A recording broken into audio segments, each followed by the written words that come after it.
and the elders who are assembled here, the teachers, the students.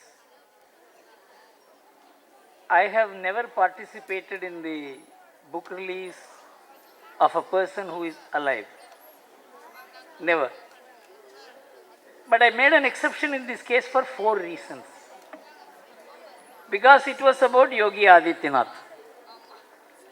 Yogi Adityanath is not a normal politician, is not an ordinary politician. In fact, when I see how Yogi Adityanath came up, my mind went back to a lecture which I heard sometime in 1971. Imagine you remembering a lecture in 1971, because that lecture was the shortest lecture I ever heard in my life. So the person who had come to give a lecture, he was supposed to speak for 1 hour. He said, today morning I read a newspaper in which the news item described Mrs. Indira Gandhi, the Prime Minister, coming down from the aircraft wearing a white sari with a blue border. That is the news item. So he said, the newspapers, the readers, the people are interested in the ordinary things about extraordinary people. But we are here to know about the extraordinary things in ordinary people. This lecture I could never, he said, I want you to think about it, and he left the podium. It was a training class, all of us were in, and this was an RSS training class. And he said, for the next 1 hour you think about what I am saying, because the idea of education, the idea of any training is to discover extraordinary things in ordinary people. That is the process by which Yogi Adityanath's greatness was discovered by one person. He was his guru. He, at a very young age, he identified the extraordinary quality in him, and that is how we have Yogi Adityanath. You know, we see politicians, we all rank politicians, we all club politicians, we bracket them, but you cannot bracket Yogi Adityanath for 3 reasons. Even of course, you have mentioned all the reasons, but the important thing is that he did it in Uttar Pradesh is important.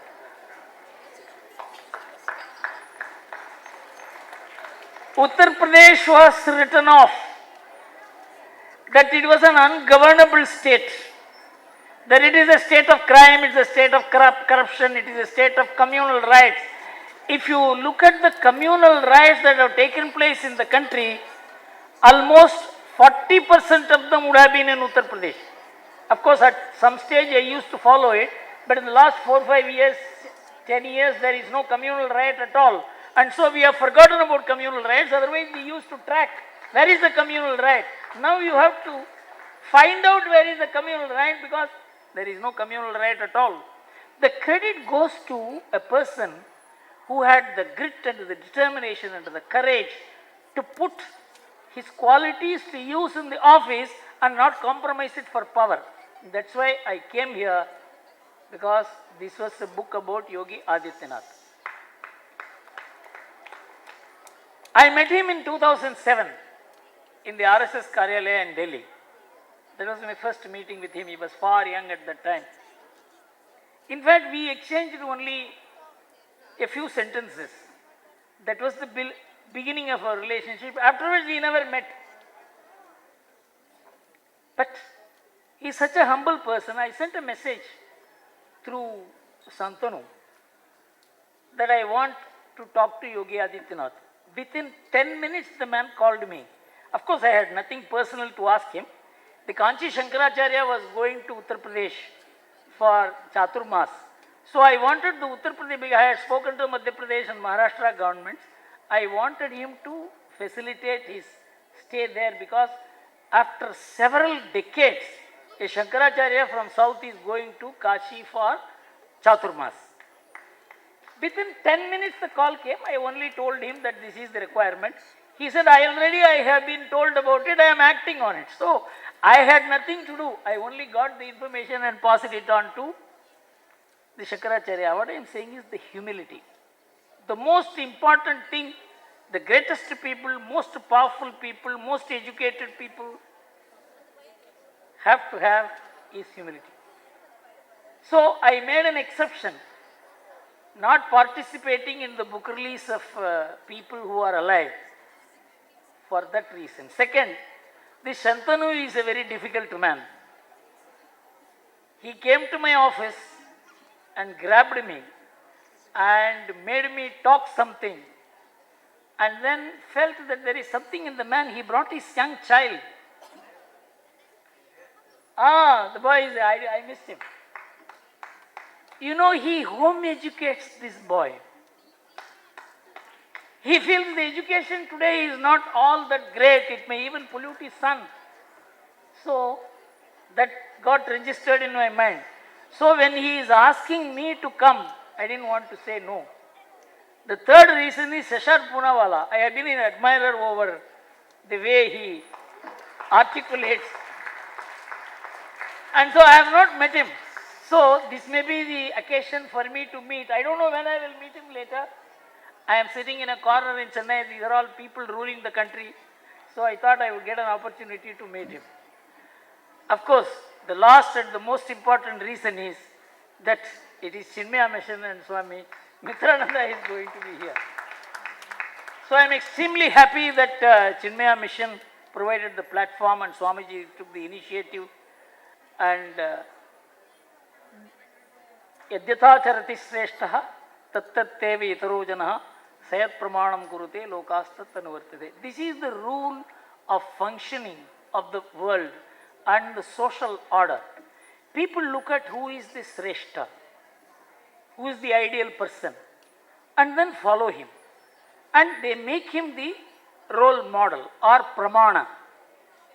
And if that person is a wrong person, the entire society is corrupted. The entire society degenerates.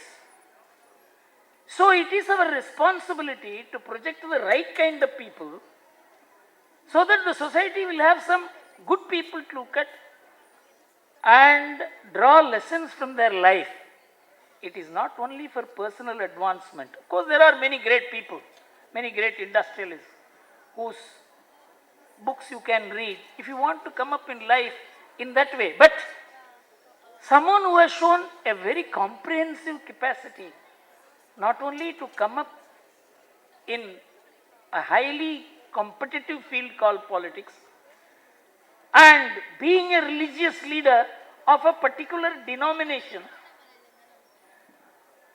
and to be acceptable to all, is something which we have to learn. One politician asked me in the year 1990, Mr. Gurumurthy, how to become acceptable to all. In fact, I have written about it in Tughlaq. Of course, he became chief minister in Karnataka later. I told him that in Shukraniti, in the sloka 68 or 69, I don't remember exactly what it is, Shukra told the Asuras, which the Asuras did not follow. Shukra told the Asuras, never declare anybody as your enemy. Even if you have enmity in mind, don't declare it. Because after you declare, everybody will think you are his enemy. Even if you change, people will not believe. So don't declare your enmity to others. The second thing is, don't allow anybody to declare you as their enemy. Then the man asked me, I can stop doing the first thing. How can I prevent doing the next thing? Then I asked him, you are a politician. Of course, what I am saying may help Seshad Poonawalla. I said, somebody declares you are my enemy. Next day you will say, what are you doing? I am your friend. I will come to your house for a cup of tea and invite all the media and go and have a cup of tea with him. The man said, it's a brilliant idea. I said, this is how in politics, you have got to endear yourself to everybody. You should have no enemies. You should not allow anybody to declare as his enemy. And I think in spite of all the strong positions, even in appearance, that Yogi Adityanath has, I think he has no enemy. Thank you very much. உடனுக்குடன் செய்திகளை அறிந்து கொள்ள IF Tamil bell ஐக்கனை click செய்யுங்கள்.